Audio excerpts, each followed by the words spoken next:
Welcome to People and Places, which comes this week from Drayton-st-Leonard. This is John Simpson, and you find me in the centre of this small village situated between Berensfield and Stadhampton.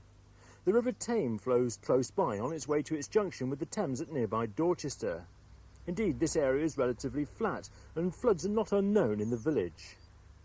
Entering the village from the Oxford-Wallingford road, the first impression is that of market gardening. There are acres of cabbages and other vegetables, along with rows of glasshouses in the distance.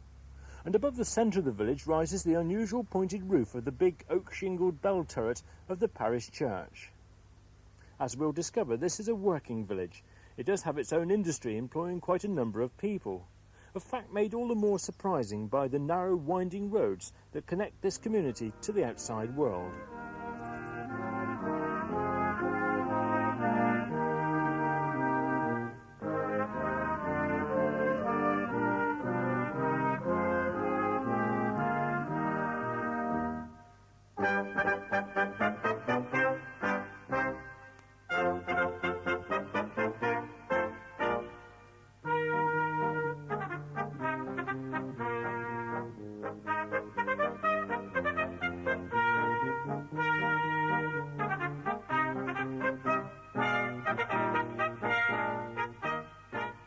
And my very first visit here at Drayton-st-Leonard takes me in to meet Ron and Margaret Jones. And well, I'm going to do it the wrong way round, really, because I'm going to talk to Ron Jones first. Not very gentlemanly, but Ron is, after all, the chairman of the parish council. And not only that, you're telling me you were born here in the village. Yeah, I was born here in 1924, and I lived here all my life. It's a small village, isn't it?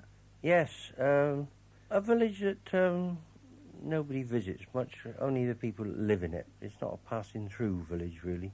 Well, I suppose that's partly because there's no main road, and so you really do have to come to the village to visit it, so to speak. That's right. It lies between Dorchester and Stadhampton, and has a population of about 380. Not that many houses, are there? About 65 to 70 houses, roughly. I was going to ask you, has it changed very much? But, I mean, being a small village, one imagines not that much in your lifetime. The village hasn't changed, hardly any, except for a few extra houses being built, but a lot of the villagers have gone now, have passed away, but we still have some old people in the village, you know, and when you get people of 90 years old and 80s,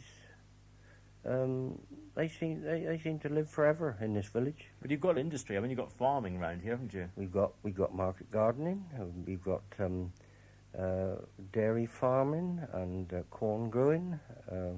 We've got Rogers Concrete and Rogers Mini Mix, scrap. So actually we're a very busy little village.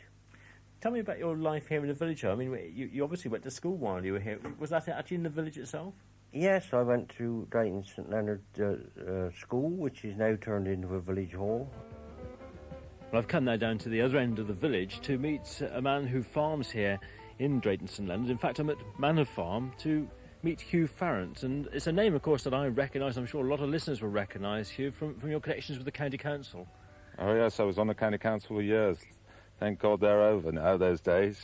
I'm just a farmer now. But you were a leader for some years. Yes, 4 years, yes. 5 or 6 years ago. It's, I should think, a very time-consuming job. It certainly was. I got a lot of time now to devote to farming and sailing. Well, let's talk about farming, because here we are on your farm. It's harvest time, and I've managed to drag you away literally for a few moments. A busy time for all farmers. Certainly is, yes. We have 800 acres here, and most of it's down to corn. We have a dairy herd, and we bale all the straw, and, you know, it's a very busy time for us. What sort of land is it around here? Oh, some of it's very good indeed, but it varies from grade 1 down to grade 3. Now, in non-farming terms, that means what, good to not so good? Exactly, absolutely. So why is it so variable? Well, I think this is the usual situation in the Thames Valley. We've got the River Tame going through on the boundary of the Drayton-st-Leonard's area, and that is clay with silt on top, and then the gravel runs on the higher ground, and it depends on how deep that is and how much topsoil and all these sort of factors come into play. So is it variable as far as the crops that you get off of the land? Yes, pretty variable, yes, certainly. And what sort of effect does it have at harvest time? Does some of the field perhaps ripen more than others? Yes, it does, but really it's the yield that matters, and some parts don't yield as well as other parts. You mentioned growing corn. What else do you do on the farm? As I said, we had dairy cows, we grow rape, and we have some beef cattle, because we've got still a lot of permanent pastures that run along the edge of the river where it floods nearly every year. And that must cause you some problems. No, as long as you realise it's going to flood, and it usually does, it doesn't cause any problems. In fact, I've used to think it was a big problem, but I've now come to the conclusion that river meadows are very valuable assets. In what sort of way? Well, it grows very good permanent pasture, grass, and it keeps going in a drought, and Drayton-st-Leonard is a very dry little village. So as long as you know and understand what's happening, you can actually fit your farming around it. Yes, I think that's it. It's taken years for me to learn that, but I think that's the way you have to farm these days. Now, do you come from a farming family? Oh, yes, we come from generations of farmers. Originally, my grandfather came up from Devon, and I'm a tenant farmer at Drayton-st-Leonard's. Corpus Christi College is the landlord here, and farming's been in my blood. Both sides, I think. And indeed, you're in partnership with your brother, who farms not very far away. Yes, we farm in partnership, actually. And my father's retired, and he farms at Burkett Farm, and our farm extends all the way through to nearly Clifton Hampden. Goodness. But we own that part of the farm. We've just bought it in the last few years, which was probably a mistake. And when I first arrived, you said that you were actually born here in Drayton-st-Leonard. You've been here all your life. You must have seen a few changes in the village. Oh, yes. I mean, the biggest change, I think, was when Dutch elm disease hit Drayton-st-Leonard's. And looking around, I think that Drayton-st-Leonard's probably suffered more than most other villages in Oxfordshire. Because the one thing I couldn't miss when I came through the centre of the village was the church. And I hadn't been here for a few years, and I seem to remember the last time I came past, the church didn't look anything like as smart as it does now.